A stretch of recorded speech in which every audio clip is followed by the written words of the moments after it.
Hello, welcome again to another video lecture in Stat 111 Applied Statistics. So ang atong topic karon kay about sa central limit theorem. So mga tanong mo nga si purpose ng central limit theorem. Theorem man mathematics man gid guys ano. Basically ang kaning central limit theorem kay mo na siya ang kumbaga justification nganong okay rag sample ra ang ato ang kwaon, pwede rag dili ang entire population, no? Baga ba nga, okay kay, diba sa ato mong ginaistoryahan always nga, yung population, dili gid na nimo makuantanan, masukod, no? Nga ang karakteristik atong natanan, for example, height sa adult women sa all over the world, no? Di na nimo masukod tanan, although mahimo man nimo pero piting dako kay nimo gasto nya, kano sa pud mahuman. Yagin sa po nimo pagka-sure nga nahurot gid nimo sila tanan basig na ay uban na nga wala nimo na timingan, no? So meaning sample lang gyud ang imong makuha. Practicality, sample lang gyud ang imong kuhaon. Pero ang question karon kay unsay basihan nimo nga pwede ra daig sample, no? Pwede ra daig dili hutdo nimo tanan nya ang makuha nimo nga estimate kay bytes na siya, no? Pwede na siya magamit as if mo gito ang parameter. So, ang justification na kay gitawag na to og central limit theorem. Okay. So, ang central limit theorem kay that is about distribution of sample means. So, suppose a researcher selects a sample of 30 adult males and finds the mean of the measure of the triglyceride levels for the sample subjects to be 187 milligrams or deciliter. Then suppose a second sample is selected and the mean of the sample is found to be 192 milligrams or per deciliter. Continue the process for 100 samples. What happens then is that the mean becomes a random variable and the sample means 187, 192, 184 and so on up to 196 constitute a sampling distribution of sample means. Okay? So, unsay pasabot niya ani? Say mo niya ato ang population, no? Kani. Mo siya ato ang population. Yang sulti diri is magkuha kuno ka og first 30 ka buok. First 30 kuha ka diri. Kunya human nimo kuha sa first 30 ani, kuhaon nimo ang kuan ani. I-average nimo. So pagkuha niya diri sa 30, ang level kuno kay 187. Kay human nimo kuha atong adult males nga 30 ka buok, ibalik na pud nimo sila. Kuha na pud ka karon og another na sad. Okay, another na pud nga sample. Kuha na sa kag another say 40 baka. Nya i-compute nimo ang ilang average, mahimo na siya og 192. Nya i-continue nimo ang process for 100 samples, meaning basin mo himuon nimo 50, no? Himuon na pud nimo 60 and so on up to makakuha ka og tog 130, no? Nya dayon imong kuhaon ang iyahang mga sample mean. So basically kani siya kay sample mean, no? X bar 1 kani pud siya kay sample mean, X bar 2 kani X bar 3 and so on up to X bar 100 kay katong ika 100 na nga kuan bali ambot og ikapila nimo basta ka 100 na ka-sample lang imong gikuha. So ang hitabo ron is ang mean karon or ang average kay nahimo na siya random variable. Okay? Muna iyang pasabot og kaning 187, 192, 184 and so on up to 196 constitute a sampling distribution of sample means. Okay? Now, a sampling distribution of sample means is a distribution using the means computed from all possible random samples of a specific size taken from a population. If the samples are randomly selected with replacement, the sample means, for the most part, will be somewhat different from the population mean, mu, no? So, for example, mo ni atong population, no? Ang kaning population na to, nagid ni siya tinuod ni mean.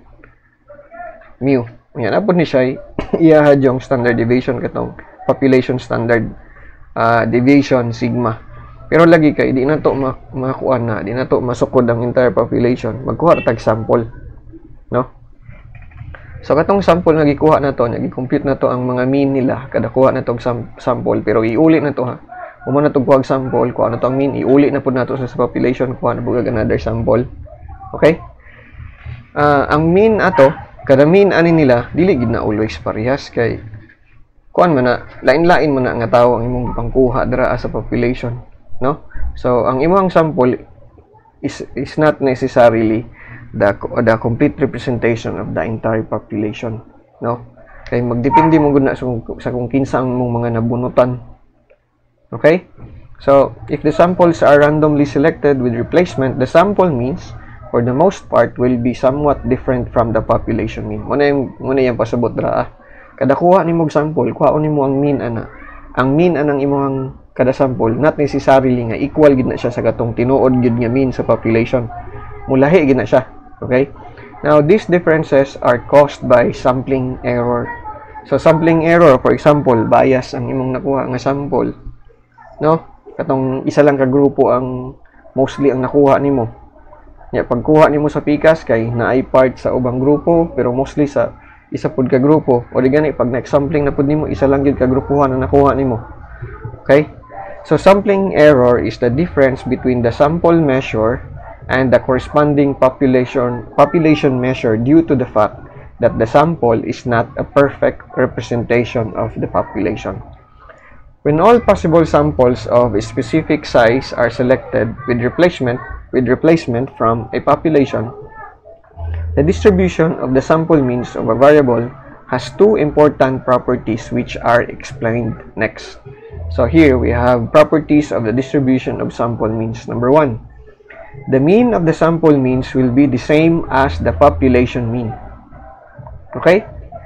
The mean of the sample means will be the same as the population mean. Okay? So meaning kung buhaton nimo to tanang sampling, no? Tanang possible combination sa mga samples, kuhaon nimo ang mean ato, nya kuhaon pagid nimo ang mean ato.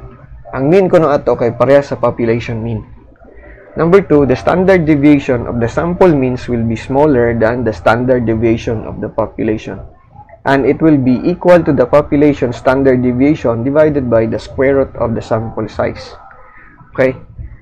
Now, to illustrate ani, the following example illustrates these two properties. So, suppose a professor gave an 8-point quiz to a small class of 4 students. So, upat lang kabok. So, muna yung ato ang population. Population na to. Naalang tayo, upat lang ka estudyante. So, mga na to ni si A, si B, si C, o si D. Mura na ito ang sulod sa to ang population. Okay, si person A, student A, student B, student C, student D. Unya, ang quiz lang sa professor kay 8 points lang ang max. So, bali. Ang kinagamin nga makuha ani nga score, of course, kay 0. Unya, ang pinakadako is 8. Okay? Now, for the sake of discussion, assume that the 4 students constitute the population. The mean of the population is, katong population good, tinuod niya nga population is kani. Nay estudyante nga nakakuha lag 2 points. Nay estudyante nga nakakuha lag 6. Napo estudyante nga nakakuha 4. Napo estudyante nga nakakuha 8. Nya kay, upat man kabuk estudyante, siyempre, ang average nila or mean is 2 plus 6 plus 4 plus 8 divided by 4, which is equal to 5. So, ang population mean is 5. The standard deviation of the population is basically katumantong unsa kalagyo ang kada, no? Unsa kalagyo ang distansya sa score o sa katong mean. Yeah, then i-square, then i-add nimo tanan, then i-divide nimo by 4, then i-take nimo ang square root. So, it turns out nga ang population standard deviation sigma is 2.236. So, the graph of the original distribution is shown in figure 6-29, and this is called a uniform distribution. Ang meaning lang aning uniform distribution class kay pag imong buhatag histogram, no? Pareha sila tanan, no? So, ang nakakuhag 2 isa lang. Nakakuhag 4 isa lang. Nakakuhag 6 kay isa lang pod. Nakakuhag 8 kay isa lang pod. Okay? Now, if all samples of size 2 are taken with replacement and the mean of each sample is found, the distribution is shown. So, naara tay upat ra ka estudyante, no? Upat ka estudyante unya. Ang ato adang sample kay of size 2, meaning kuhaon nimo ang tanang possible nga tinagduha. So, tanang possible nga tinagduha, say intayan makuha nimo si A, B, or makakuha kag AC, baka makakuha ka og AC, AD, or makakuha baka kag AA, no? Pwede ka makakuha kag AA ana, pwede ba? No? Pwede ka makakuha kag AA ana, kay hindi human man gud nimo kuha sa isa, ibalik naman pud gud nimo. So posible ka makakuha kag AA, no? Pwede pud ka makakuha og BB, no? Kay hindi human nimo kuha kang B, ibalik man pud nimo siya sa population, ya kuha na pud kag balik. So taas ang chance nga makuha na pud nimo balik si B. In fact, ang chances nga makuha na pud nimo si B kay 1/4, no? So i-combine mo na tanan with replacement man gud siya. So imo nang ipon tanan, pila ka posibilidad nga tinagduha ang imong makuha. Nya dayon ang imong tan-awon is pila ang ilang score sa katong quiz. So for example, kung nakuha nimo nga duha ka book estudyante kay ang first nimo nakuha ang score niya is 2. Ibalik naman pud nimo to siya. Pagbalik nimo, pag next nimong bunot ang nakuha nimo kay siya lang gyapon, ang iyang score is 2. So morning na kay diri ay sample nga 2. Kuhaon nimo ang average sa 2, duha ka 2, and that is 2 plus 2 divided by 2. So ang result is 2. Next, sunod bunot nimo ang nakuha nimong estudyante kay na-score nga 2 ug na-score nga 4. Okay, no? So 2 plus 4 divided by 2. Now 4 plus 2, that is 6 divided by 2, 3. So mean ang average is 3.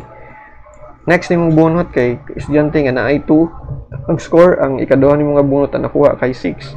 So ang average nila is 4 and so on. No, hantod sa pinaka last, no. Nakuha nimong estudyante kay ang score, unang estudyante ang score is 8. Ibalik nimo siya sa basket kumbaga sa population. Ang next nimong bunot siya lang gyapon imong nakuha.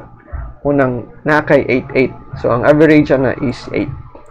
Okay, so ang sample na to diri is kaning pares-pares nga number. Dahil ang kaning mean katutong average sa mga pares. Sunod na tong buhaton ron is atong ipon ang kuan frequency sa mga scores or sa mean, no? So it turns out nga pila ka buok diri sa gipang bunot na to, pila ka buok ana nila nga naay average 2. So it turns out nga isa lang, no? Kani lang siya. Pila ka buok ang nakakuhag 3. So nakakuhag 3 is kani ug kani pod. So munang nay duha, no? Nakakuhag 4, 1 2 3. Munang nakakuha og average nga 4 is 3 ka buok. Sa 5 na ay 1 2 3 4. Munang na ay 4 diri. And so on. Ang nakakuha og average 8 sa imong samples kay isa lang, munang na ay 1 diri . Okay? Now, for the data from the example just discussed, figure 6-30 shows the graph of the sample means. The histogram appears to be approximately normal. The mean of the sample means denoted by mu x bar is kani. So, ang ato lang buhaton, ang gatong mga mean, no, ato siyang ikuhaan og mean. No? So, that is now equal to 2 plus 3 plus and so on up to 8 divided by 16. And that is equal to 80 divided by 16, which is equal to 5. So ang kuanday, ang ato ang mean sa mean, no? Ang mean sa mga mean kay 5. Okay? Unya, ang iyang standard deviation is 1.581. Unya, kung buhatan nimo og histogram, ang kani buhatan nimo og histogram, it turns out nga ang histogram niya kay bell shape, no? Kung buhatan mo siya outline, bell shape siya, no? So pwede ka masulti nga ang kuanday, ang distribution sa sample mean kay normal, no? So in this case, ang mean is 5, unya ang standard deviation kay 1.581. So it turns out nga kung unsa ang mean sa sample mean, mao pod ang mean sa population. So mo ni siya, mu ni x bar is equal to mu, which turns out to be 5. The standard deviation of sample means na to, denoted by sigma x bar, is 1.581. And it turns out nga, ang standard deviation sa sample means kay, ang standard deviation sa katong population divided by square root sa tagpila ka book imong sample. Munang nadri kay sigma x bar is equal to 2.236 divided by square root of 2, which is equal to 1.581. Okay, note, rounding rules were not used here in order to show that the answer coincide. In summary, if all possible samples of size n are taken with replacement from the sample population, same population, the mean of the sample means denoted by mu x bar equals the population mean, no? So, kada kuha nimo og sample nga parehas og size n, no? Kompyuto nimo ang mga mean atong nila. Ang mean pagid atong nila, it turns out kay equal sa population mean. Okay? So ang population, ang mean sa sample mean kay ato siyang i-denote as mu x bar. Okay? And the standard deviation of the sample means denoted by sigma x bar is equal to population standard deviation divided by square root of n. The standard deviation of the sample means is called the standard error of the mean. So hence, the sigma x bar or the standard deviation or the standard error of the mean is equal to sigma, the standard population, the population standard deviation divided by square root of n. Ang n there is number of sample, no, ngayon mong gikuha sa population.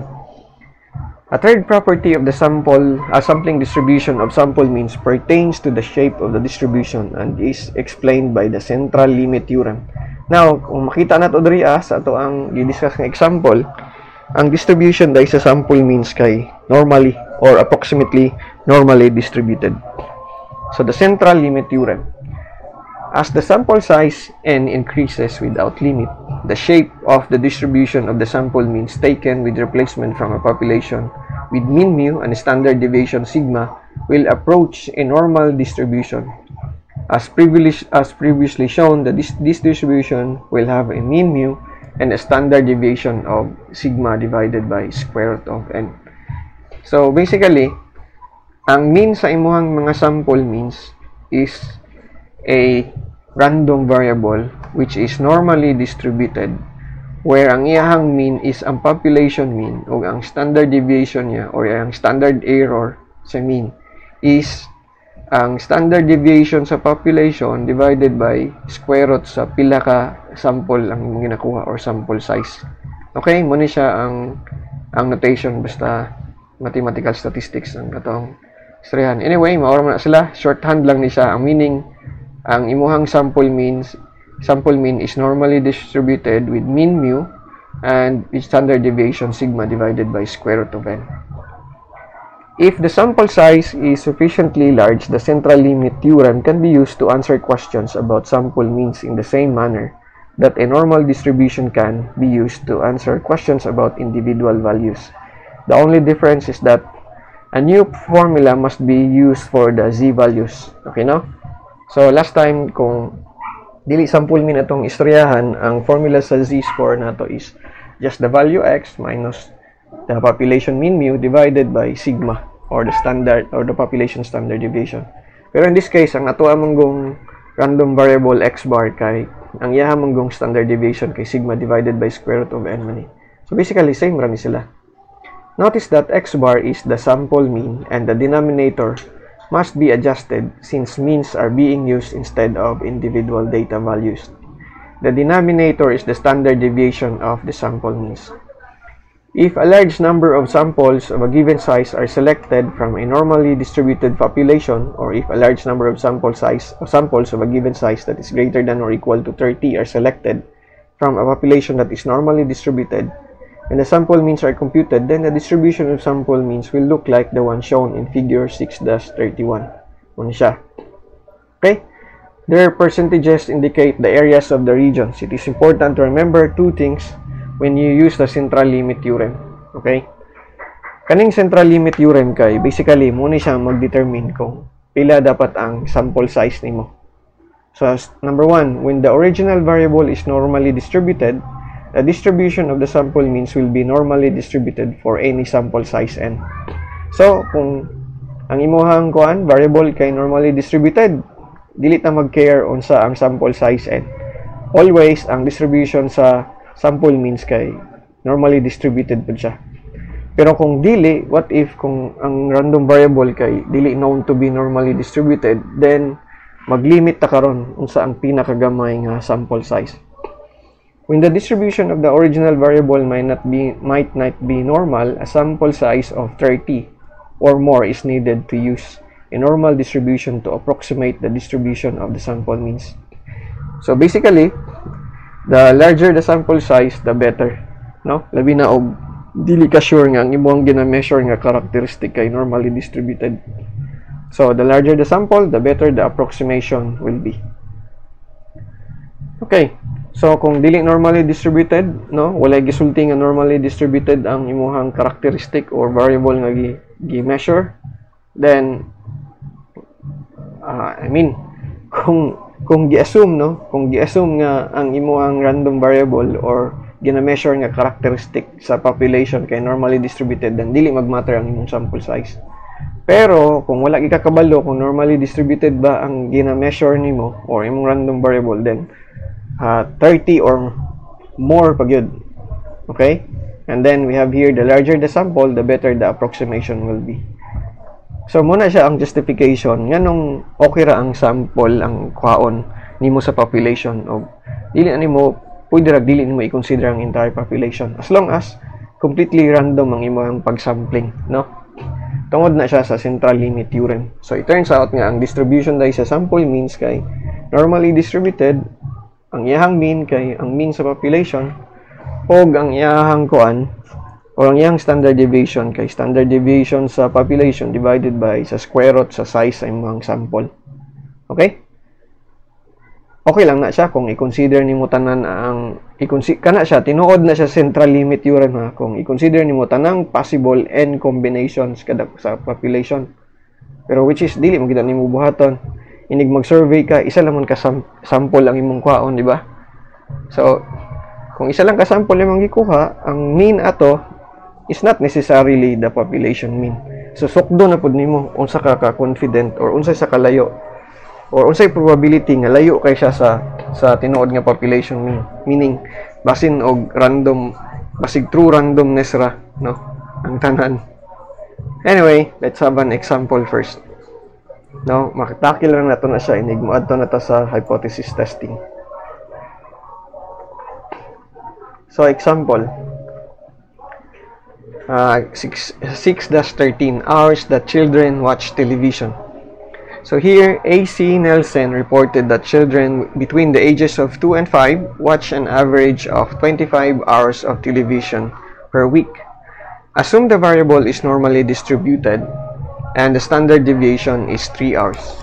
Now, if 20 children between the ages of 2 and 5 are randomly selected, now find the probability that the mean of the numbers of hours they watch television will be greater than 26.3 hours.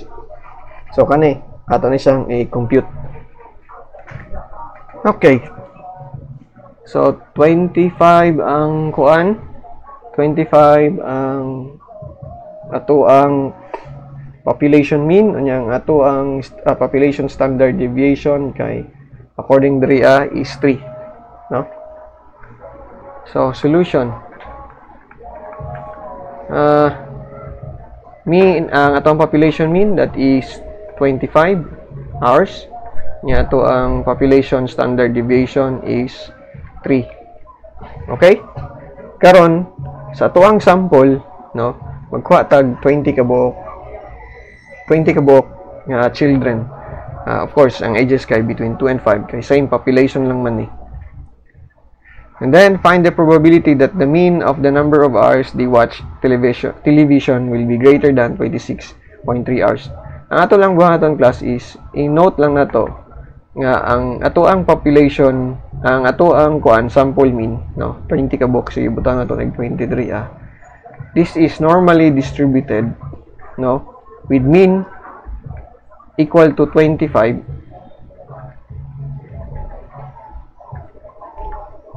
mu x bar equal to 25, no? And then ang ato ang sample mean standard deviation, no? Ang standard deviation nato diri nga case is sigma x bar, that is equal to 3 divided by katong square root sa tuang sample size, which is in this case is 20. Okay? So computon sa nato na ang ato ang sigma x bar, of course, that is equal to 3 divided by square root of 20, and that is equal to 0.671. Okay? So meaning ang ato ang kani, ito ang random variable nga sample mean is normally distributed 25 ang mean, unya ang standard deviation kay 0.671. Now ang question diri kay find the probability that the mean of the number of hours they watch television will be greater than 26.3 hours. So ato ni siyang i-drawing, no? Kung i-drawing nato ni ang dagway sa tong distribution kay ani, ang mean man nato is 25. Mu x bar is equal to 25. Okay? So of course normally distributed ni siya nga random variable ang x bar, pero dili ni siya standard. So i-convert pa nato ni siya into standard. Okay? So of course gamiton nato tong z.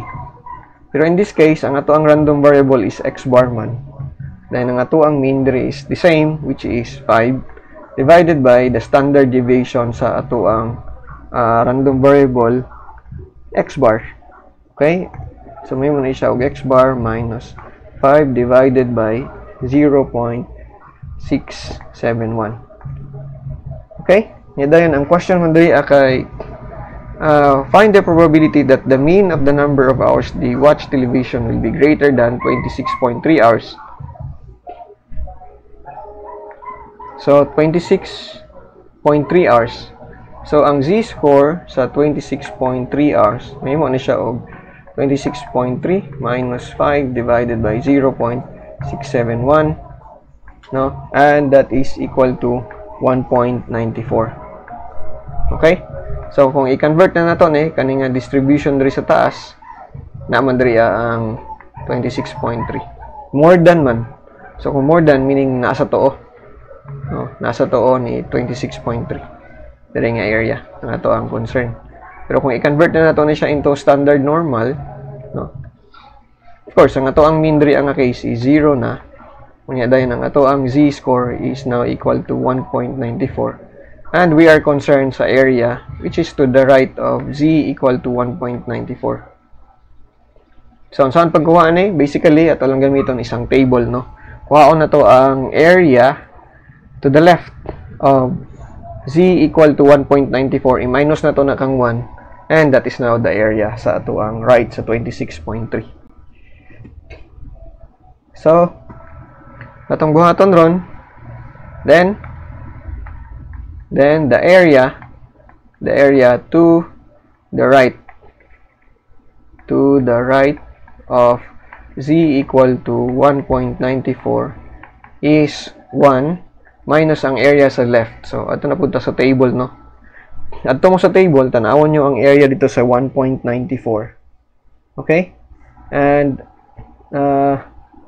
that is basically 1 minus 0.9738 or 0.0262. Okay? And that's the area. That's 2.62% of kinsa man to sila. We can conclude, no? The probability, that's 2.62% is the probability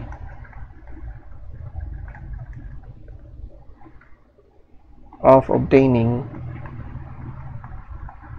a sample mean larger than 26.3 hours is kaning 2.62%. So pasabot lang ani class kay kung mag-sample ka og tag 20 ka buok, no? Tag 20 ka buok nga mga students ba ang imong kuhaon sa population. Nya kuhaon nimo ang ilahang mean sa katong mean nila. Inig magtan-aw sila og TV ba. Unsa ang probability nga it is greater than 26.3 hours. And it turns out 2.62% dai ang probability nga makakuha ka og sample ana nga more than 26.3 hours ang pagtanaw og TV atong mga bata nga nakuha nimo, no? So I don't know, taas na ba ng 2.62%? We cannot conclude yet kay upat ka balo sa pasabot nimo sa percent. Unsay dawato na to as taas or unsay dawato na to as baba. Okay? But anyway, at least natay way karon sa pagkabalo unsay probability nga inani ang mean nga nakuha na to. Okay, example 6.14. The average age of a vehicle registered in the United States is 8 years or 96 months. Assume the standard deviation is 16 months. If a random sample of 36 vehicles is selected, find the probability that the mean of their age is between 90 and 100 months. Now, careful ta diri kay according lagi dito sa central limit theorem, normally distributed ang imuhang sample mean, no? Kung ang original nga gikuhaan nimo sa sample, meaning ang population kay normally distributed pod. Pero kung dili gani siya normally distributed, dapat ang sample size nimo is greater than or equal to 30. No? Sa 6.13 nga example, naman gud ray gisulti nga kuan siya. Gi-assume gud ray nga ang variable kay normally distributed. So that is fine. Bisan pa og 20 lang ka children ang gikuha. Pero diri sa example 6.14, wala diri gisulti kung normally distributed ba ang random variable. So, kinahanglan ta og 30 or greater than nga sample size. And diri asa to ang statement, no, diri sa example 36 ka vehicles, so it is safe, no, pwede ta magamit diri og central limit theorem. So ang ato ang kuan diri solution, ang ato ang mean mu is 8 years or 96 months, no. So, sa central limit theorem dili magmatter ang original distribution sa population. Okay, kung ang sample mean ang atong istoryahan. Next, ang ato ang standard deviation sigma is equal to 16 months. So, ang ato ang sample size n is equal to 36. Now, of course, wala ta kabalo ang sa random variable na to ang random variable kung normally distributed pa, pero sure ta nga ang distribution sa sample mean kay normally distributed nga parehas lang ang mean sa population, which is 96. Ang standard deviation niya is standard deviation sa population divided by square root sa ato ang sample size n. So i-compute sa nato unsa ning sigma divided by square root of n, and that is 16 divided by square root sa 36. 16 divided by 6, no? And that is, pila mo ng 16 divided by 36? 16 divided by 36, calculator ta. That is 8/3 or 2.67, no? Approximately 2.67. Pero much better og dili lang nato i-simplify og taman, no? So ang question karon kay find unsay probability, no, that the mean of their age is between 90 and 100. So kung magkuha ta og 36 ka buok sample sa ato ang population, unsay probability nga sa katong nakuha na to nga 36 ang iyahang mean, unsay probability nga ang mean ato nga age is between 90 ug 100. No, so bali mo ni siya ang distribution sa ato ang x bar. Ang mean niya is 96, same, no? Pero ang ato ang gusto computon is area from 90 to 100. Kanilang area lang ani ang ato ang concern. So kay dili man ni siya standard normal, ato ni siyang i-convert into standard normal. So, itong buhaton ron is compute na to ang z-score. Z-score ni 90. No? Z-score ni 90, that is 90 minus the mean, 96, divided by itong standard error sa to ang mean. Square root of 36, this is equal to negative 2.25. Yeah, ang z-score pod ni 100. Of course, that is 100 minus 96 divided by sa standard error sa mean. And that is equal to 1.50. So, i-convert na to siya into standard normal, no? And this time, ang ato ang mean now is 0. Ang ato ang 90, kay nahimo na siya og negative 2.25. Ang 100, nahimo na siya 1.5. Yung ato ang concern na ron is kaning area dre. So, same sa gibuhat na to, itong mga previous sections. Ang ato lang buhaton is, kuha na to ang area sa left. No? Area left of z equal to 1.50. Now, ang area sa left ni 1.50, tanawan niyo sa table, is 0.9332. Dahil next, ang area left of z equal to negative 2.25, tanawan niyo sa table, that is 0.0122. So then, no, the area between z equal to negative 2.25 and z equal to 1.50 is ang katong mas dako, no, i-minus na ito sa ang gamay i-minus mo sa dako. So that is 0.9332 minus 0.0122, and that is equal to 0.9210.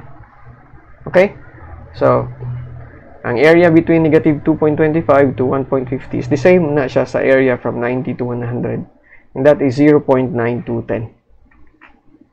So, the probability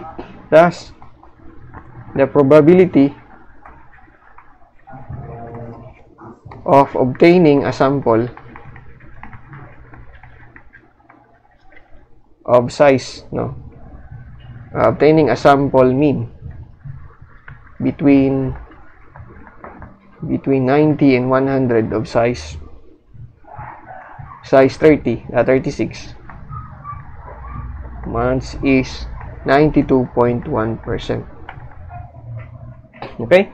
So, unsay chances nga ang makuha nimo nga mean ini magkuha kag sample size, sample nga 36 ka buo. Unsa ang chances nga ang mean ana kay between 90 ug 100? According sa tong calculation, it is 92.1%. So, taas ang chance, no? Taas ang chance nga between 90 ug 100 ang sample mean nga makuha mo. Okay. So, I think that is fine, no? Now, ang sulti diri sa book kay sagaran daw sa mga estudyante kay maglibog unsay pasabot sa sample mean og sa katong sample lang. Ang sample mean kay katutong sample mean kay meaning katutong magkuha kag sample pila ka buok kung size n. Pero kung musulti kag random variable x lang katong individual values, isa lang gid ang power mo ato. Okay? Siguro dili kay klaro pero mag-example ta. Example 6.15, meat consumption. The average number of pounds of meat that a person consumes per year is 218.4 pounds. Assume that the standard deviation is 25 pounds and the distribution is approximately normal. So, gisulti diri sa assumption nga ang distribution kuno sa random variable kay approximately normal. So, dili na magmatter diri kung pila ka buok sample, pila ang sample size. Okay, kay ang population i-assume man nga approximately normal. So, first, let's solve A. Find the probability that a person selected at random consumes less than 224 pounds per year. So, person ang di-question diri so individual value ni. So, muna itong original nga random variable. Ang ato ang random variable diri x is normally distributed nga ang average or mean is 218.4 pounds, yang standard deviation kay 25. Ang question kay kung magkuha kag person, random sa population. Okay, unsay probability nga mo-consume na siya og less than 224 pounds.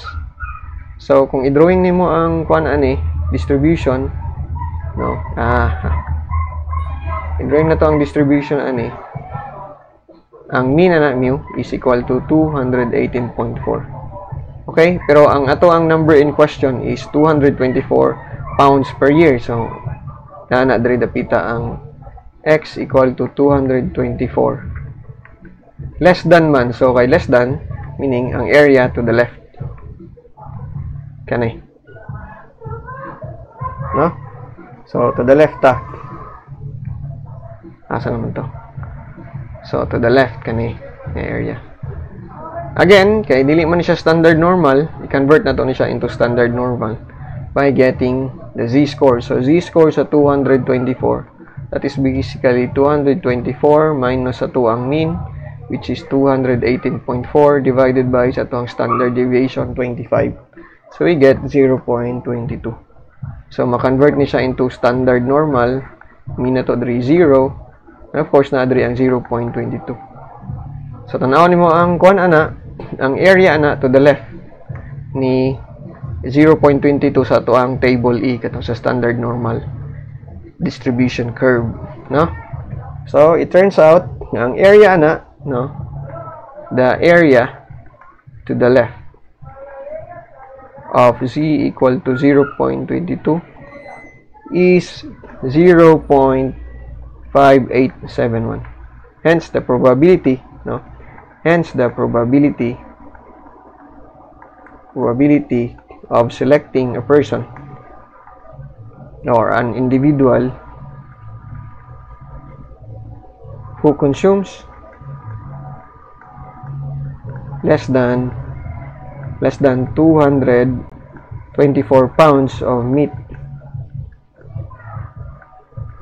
per year is percentage, so is 58.71%. Okay, so individual mo itong istoryahan, pre. Basta individual person ang istoryahan katong original nga random variable. Pero pag ang istoryahan ganit na to kay about sample na, then kato na tang x bar. So problem B. Ang sa problem B na to is, if a sample of 40 individuals is selected, find the probability that the mean of the sample will be less than 224 pounds per year. So, x bar na tano, ang istoryahan na to diri kay ang kuan na sample mean. Ang kabulutan nga ang distribution sa sample mean is normally distributed. Nga ang mean ani niya is parehas pud sa katong mean original distribution. So, ang mean gyapon na to diri, in this case kay 218.4 pounds gyapon. Pero ang standard deviation ani rondri ang case is lahi na. Kato ng standard deviation sa original nga random variable pero i-square root na to siya sa sample size at times 1 over sa square root sa sample size, which is in this case is 40. So sa to ato ang kuan gani diri standard deviation is 25 divided by square root sa 40. Okay? So, ang sulti diri kay the mean will be less than 224 pounds. Okay, same lang 224 pounds. So, kung ato na siyang buhatan na ni, i-drawing na to ang curve. Na diri ang mean na to, same 218.4. Okay? Pero kay lagi di mo na siya standard normal, i-convert sa nato siya into standard normal. 224 gyapon, 224 unya to the left. So, Z 2024, lahi ang calculation ani, no? 224 na minus same mean 218.4. Pero ang ato ang kuan ani, standard deviation is 25 divided by square root sa 40. And it turns out this is equal to 1.42. So, i-convert na to ni siya into standard 1.42 na. Nya aning area na sa left ni 1.42 ang ato ang computon. Okay? Okay. So, tumutang diri, area to the left. Now, less than man to, no? To the left of z equal to 1.42 is, kung tanawin nyo sa table, is 0.922. So, conclude ka, then the probability of selecting, no, or the probability of obtaining of a sample mean of 224 pounds for a sample of 40 persons consuming, no? Consuming less than the probability of obtaining of a sample mean tisa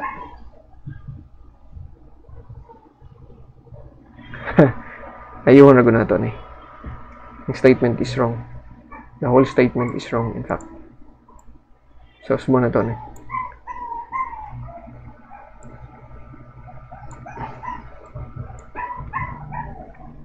So, the probability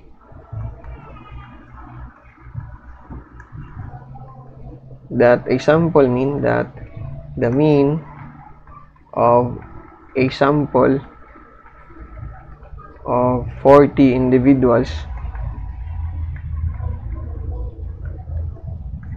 is less than 224 pounds is 92.22%. Okay? And of course na panay daghang example diri sa book, no. But you can always you should it is not an option. You should read the book. Okay, for further understanding. So that's the end of the discussion, no? And I will see you on the next.